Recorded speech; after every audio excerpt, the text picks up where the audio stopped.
Assalamualaikum warahmatullahi wabarakatuh. Selamat siang teman-teman semuanya. Perkenalkan, nama saya Afif Muhlisin, tutor mata pelajaran Sosiologi PKBM Sinar Mentari. Hari ini saya akan menjelaskan materi modul tentang modul kelas 10 mata pelajaran Sosiologi.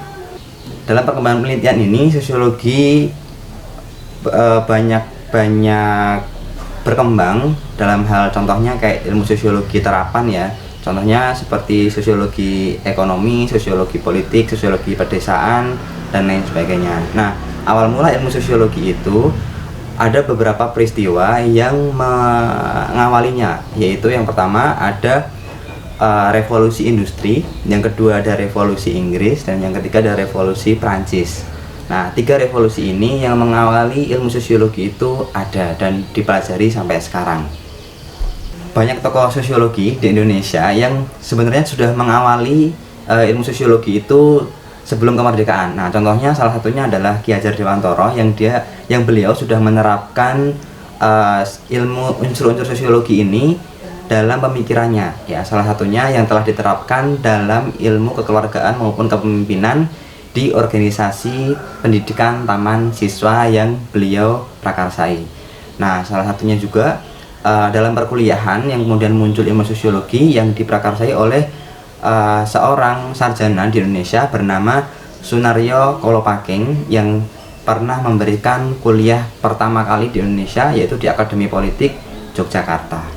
Nah, selanjutnya kita akan belajar terkait tokoh sosiologi di dunia ini. Ya, ada banyak tokoh, tapi kita akan mengambil beberapa yang generasi awal saja. Nah, yang pertama adalah tokoh pertama adalah Auguste Comte, yang beliau lahir pada tahun 1839 di Perancis.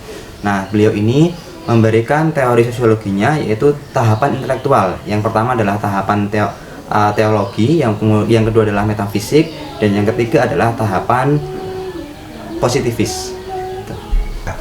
Nah, yang tokoh yang kedua setelah Auguste Comte adalah Karl Marx.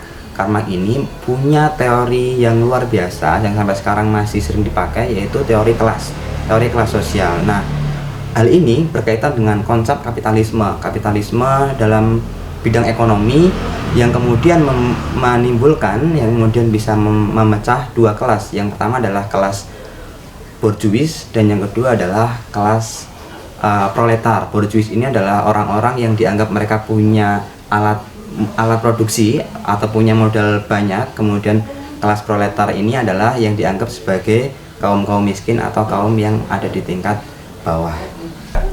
Tokoh yang ketiga adalah Herbert Spencer. Nah, beliau ini membuat buku yang namanya The Principle of Sociology. Nah, Spencer ini mengajarkan bahwa objek sosiologi itu adalah keluarga, politik, agama, dan juga pengendalian sosial dan industri. Nah, selain itu, Herbert Spencer ini juga ada objek tambahan yang beliau sampaikan, yaitu adalah masyarakat, kemudian asosiasi, dan juga adalah lapisan masyarakat. Nah, tokoh selanjutnya adalah Emile Durkheim, yang beliau punya teori khusus, yaitu adalah konsepnya fakta sosial. Nah, dari fakta sosial ini adalah bagaimana peristiwa yang terjadi di tengah masyarakat itu disebut sebagai fakta sosial. Nah, yaitu bertindak adalah sebuah konsep bertindak yang baku maupun yang tidak baku, yang dapat melakukan pemaksaan terhadap individu. Nah, setelah Emile Durkheim ada lagi tokoh selanjutnya, yaitu Max Weber. Max Weber ini teorinya tentang tindakan sosial, teman-teman, yang menyebutkan bahwa perilaku manusia itu sebagai tindakan sosial apabila berorientasi pada interaksi dengan manusia yang lainnya. Berikutnya kita akan mempelajari tentang pengertian ilmu sosiologi. Yang pertama yang dikemukakan oleh Emile Durkheim yaitu terkait dengan ilmu yang mempelajari fakta sosial, yaitu fakta sosial yang bertindak dan cara berpikirnya manusia. Nah, di sini kita bisa melihat bahwa fakta sosial itu memiliki kekuatan untuk memaksa dan mengendalikan individu. Itu untuk Emile Durkheim. Yang kedua dari tokoh Pitirim A. Sorokin, beliau menyampaikan bahwa pengertian sosiologi itu adalah ilmu yang mempelajari hubungan antara timbal balik dari beragam gejala sosial. Nah, selanjutnya selain Pitirim A. Sorokin ada lagi pengertian sosiologi dari Selo Sumarjan dan juga Sulaiman Sumardi. Nah, apa yang dikemukakan oleh Sherlock Sumajan ini yaitu ilmu yang mempelajari tentang proses sosial dan struktur sosial termasuk perubahan sosialnya. Jadi perubahan masyarakat yang terjadi di sekitar itu bisa dipelajari dan disebut sebagai ilmu sosiologi. Pengertian selanjutnya dari tokoh Max Weber yang beliau mengatakan sosiologi adalah ilmu yang berhubungan dengan tindakan manusia yang menghasilkan sebab akibat atau ada konsekuensi yang memang harus diterima oleh kita saat berinteraksi dengan orang lain dengan tindakan kita. Nah, yang selanjutnya adalah pengertian sosiologi dari Auguste Comte. Beliau mengatakan bahwa sosiologi adalah pertama sosius itu adalah artinya kawan, logos itu adalah artinya berbicara. Jadi menurut Auguste Comte sosiologi adalah ilmu yang bicara tentang kawan dan masyarakat, seperti itu. Oke, selanjutnya terkait dengan sifat sosiologi, kita akan pelajari satu persatu. Ada beberapa sifat sosiologi yang harus kita ketahui. Yang pertama adalah sosiologi itu adalah ilmu terapan di masyarakat. Ya, itu yang pertama. Yang kedua adalah sosiologi itu adalah pure science atau ilmu murni. Ya, ilmu murni yang kita lihat bisa mempelajari banyak kondisi di masyarakat. Jadi ilmunya adalah murni. Yang selanjutnya adalah bersifat abstrak atau tidak bisa digeneralisasi. Jadi abstrak itu kita harus mempelajari pola-pola yang terjadi di masyarakat, bukan yang insidental atau hanya sekali terjadi. Jadi ini berkaitan dengan ilmu yang abstrak, seperti itu. Sifat yang selanjutnya adalah sosiologi itu bersifat empiris atau menurut kejadian fakta yang terjadi. Jadi tidak bisa ilmu sosiologi itu hanya mengada-ada atau mungkin dari spekulasi atau hanya dari perkiraan saja. Jadi memang harus dari fakta yang terjadi. Nah, selanjutnya terkait dengan ciri-ciri sosiologi itu punya ciri-ciri, teman-teman.